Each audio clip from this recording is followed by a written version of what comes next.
Once upon a time, in a small village in the southwestern part of Nigeria, everyone was happy and busy with their daily work. In the middle of the village, three playful children were having fun, running and laughing. Their names were Fabiyi, Tunde, and Ayo. Fabiyi was a very cheerful child. He was always smiling and loved by everyone.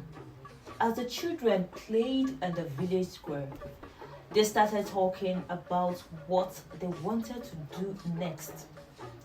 "I want to go hunting," said Tunde. "I just want to go home," said Ayo. "Let's go home, please." But Fabiyi had a different idea. His eyes sparkled with excitement. "I want to go swimming in the stream," he exclaimed. Tunde and Ayo, curious and eager for adventure, decided to join Fabiyi instead of going home. The children ran to the stream and jumped into the water, laughing and splashing. They were having a great time, but Fabiyi, excited by the adventure, swam too far out. Suddenly, he was caught in the deep part of the river and disappeared under the water. Scared, Tunde and Ayo ran back to the village as fast as they could. They shouted for help, telling everyone what had happened, and soon the whole village was in an uproar.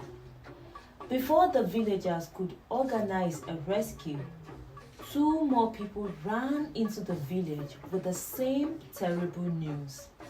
Their loved ones had also been taken by the river. Now, three people were missing, and the village was filled with fear.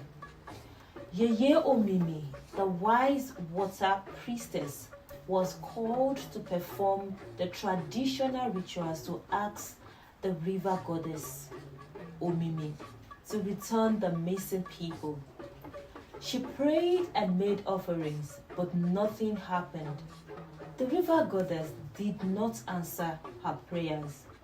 According to legend, if the river goddess was happy with the priestess's rituals, she would return the missing people alive. If not, their bodies would be found on the riverbank. This time, nothing happened, and the priestess's prayers seemed to be ignored. The village was thrown into chaos. People became scared and confused. They believed that Omimi, the river goddess, was angry with them. The river goddess only took life to show her displeasure, and they needed to make her happy again to bring peace back to the village.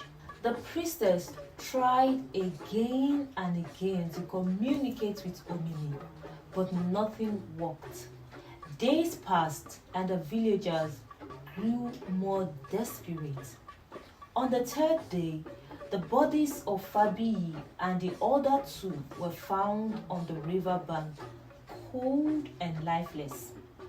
When the priestess saw the bodies, she knew it was a sign of a great danger. The river goddess was upset with the villagers, and they needed to appease her to bring peace back to their village. Addressing the worried villagers, Yeye Omimi, the wise priestess, revealed why the goddess was so angry. "My people, the gods are angry with us because we neglected our ancient custom. We have to do something fast to avoid further calamities if we don't want to lose all our children," she said. The villagers had forgotten an old and important custom. Every 7 years, a man from the village had to marry the river goddess Omimi. This ceremony was a big celebration with lots of food, drinks, and dancing by the river. The chosen man would wear a special white outfit and perform sacred rituals. After marrying Omimi, he will never marry any woman or have children, but he would be blessed with great wealth. For the past 14 years, the villagers had neglected this custom. They had not given Omimi a rightful husband. This was why the river goddess was so angry and why 3 young lives were taken as a reminder of this neglected tradition. The villagers faced a terrible problem if they did not find a husband for Omimi. She threatened to take the lives of all the male children in the village. Desperate, the villagers searched for a suitable husband for the goddess. However, Omimi only married virgin men between the ages of 18 and 27. Despite their efforts, they found no one who fit the requirements. Yeye Omimi prayed to the goddess, asking for more time and promising that they would soon fulfill the tradition. 7 days of turmoil passed, and then something unexpected happened.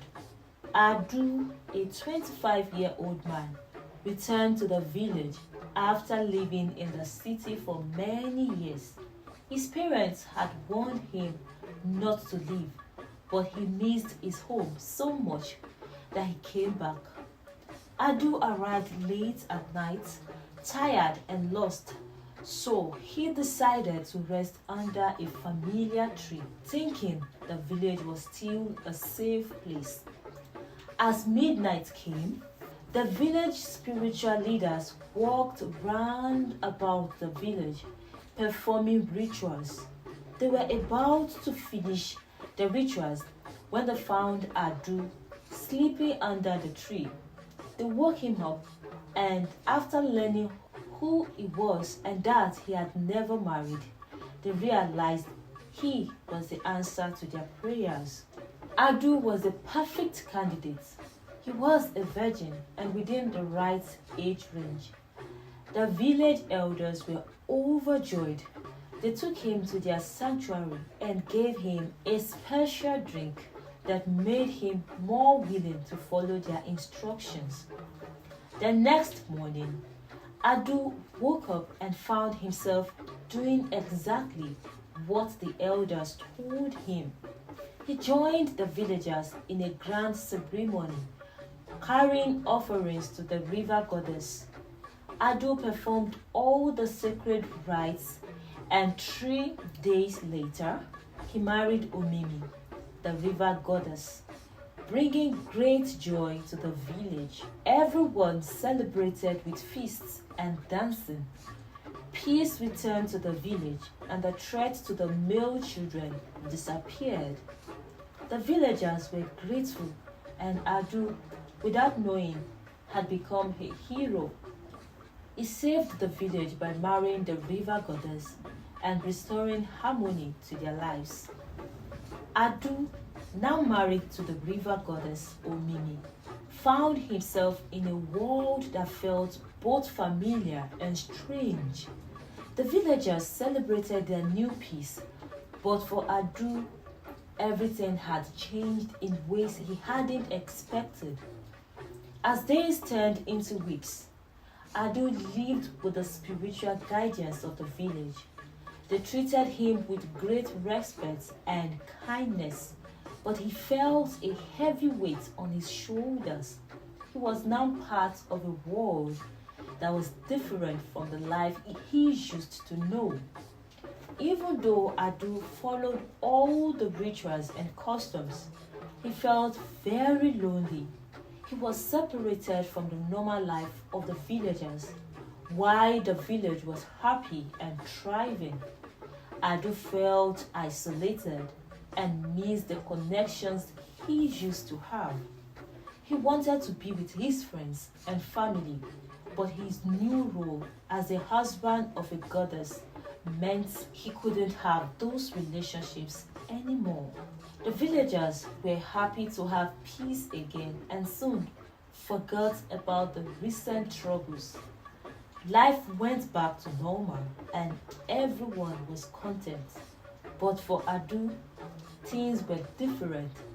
He wasn't just a regular person in the village anymore. He was now someone special and distant because of his marriage to Omini.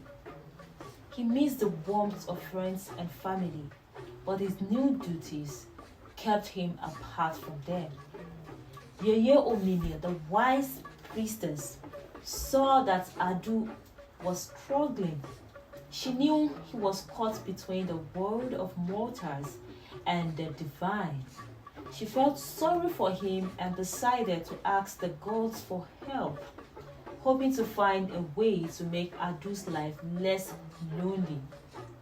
As months passed, Adu found himself thinking more and more about his old life. He remembered his parents, the busy streets of the city, and the friends he had left behind. He longed for the simple connections he used to have, but he knew they were now out of reach because of his marriage to the goddess.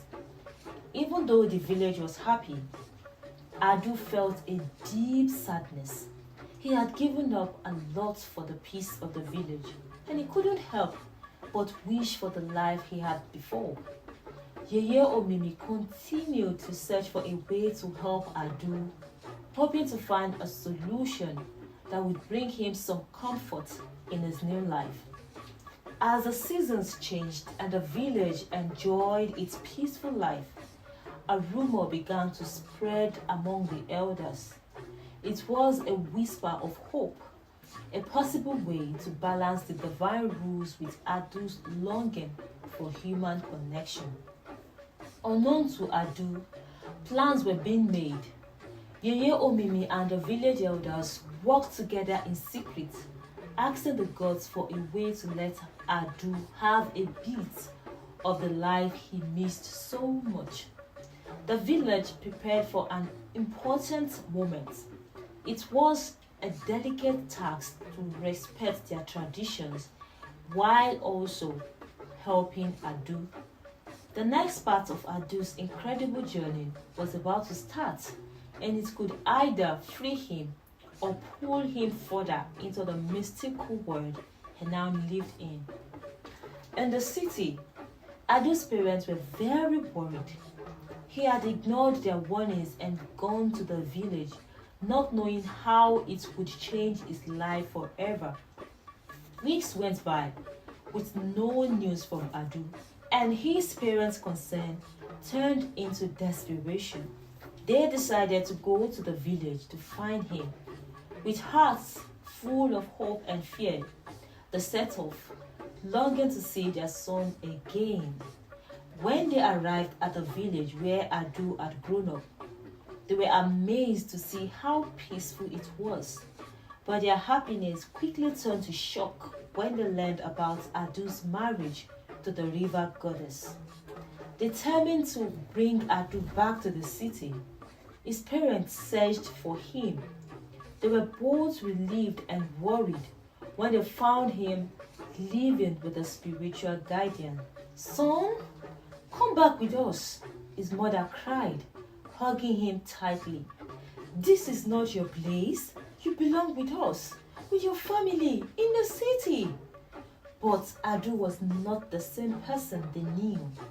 The special drink he had on the first night he arrived at the village had changed him, making him bound by the will of the gods. Even though his parents begged him to return, Adu's mind was now connected to the divine world, and his memories of mortal life were fading away. Adu looked at his parents with a distant gaze, feeling the pull of his new life as the husband of the river goddess. He felt their love and concern, but knew he was no longer free to follow them.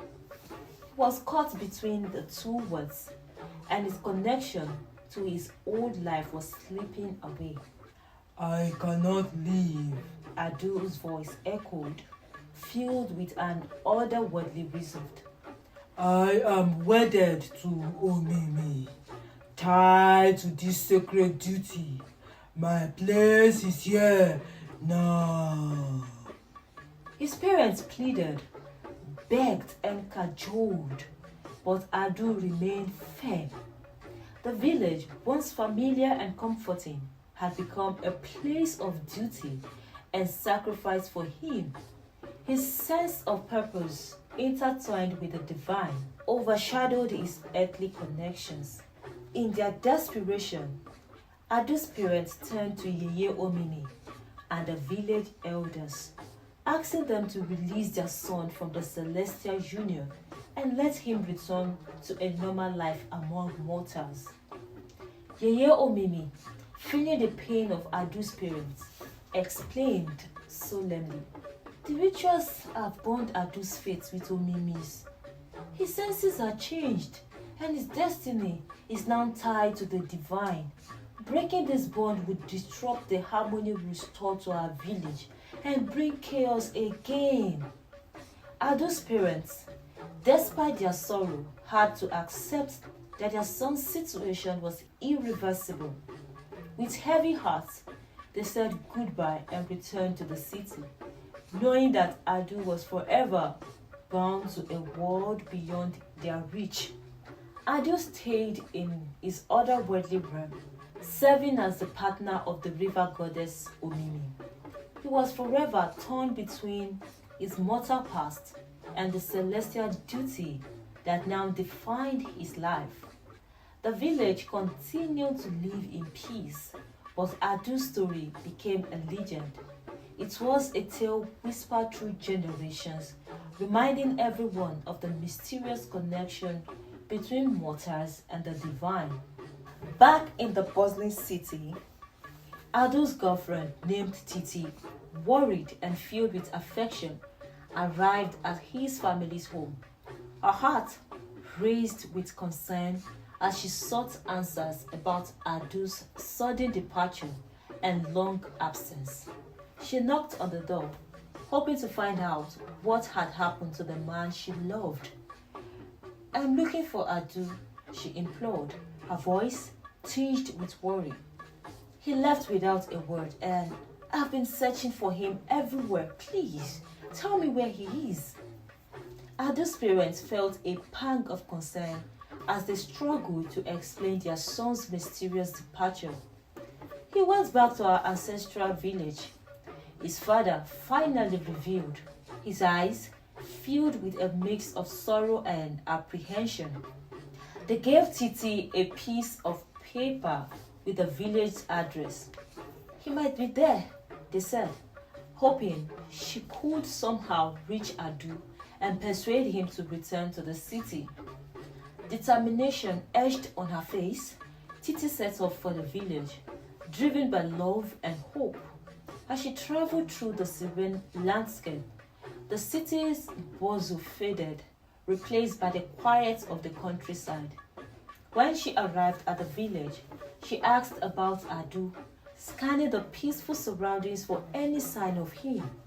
Her inquiries led her to the elders, who told her about Adu's sacred union with the river goddess Omimi. With a mix of disbelief and determination, she made her way to the place where Adu lived among the spiritual guardians.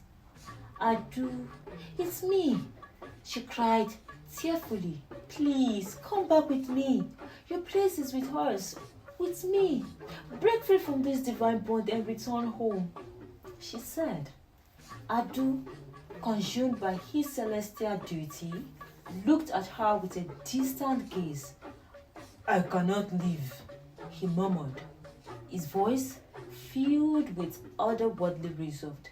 "My fate is now tied to Omimi, my purpose defined by this sacred union." Despite her heartfelt pleas, her love for him, clear in every word, Adu remained steadfast. The divine elixir he had consumed had changed his senses, binding him to the river goddess. Heartbroken but undeterred, Titi stayed, hoping that her love might change his mind. Yet, the celestial bond was too strong, overshadowing their dreams of a life together. With heavy steps and a soul burdened by unfulfilled yearnings, Titi gave up. She reluctantly bid him farewell and returned to the city. Yeye Omimi watched with a heavy heart, knowing that the gods' plans were not easily changed.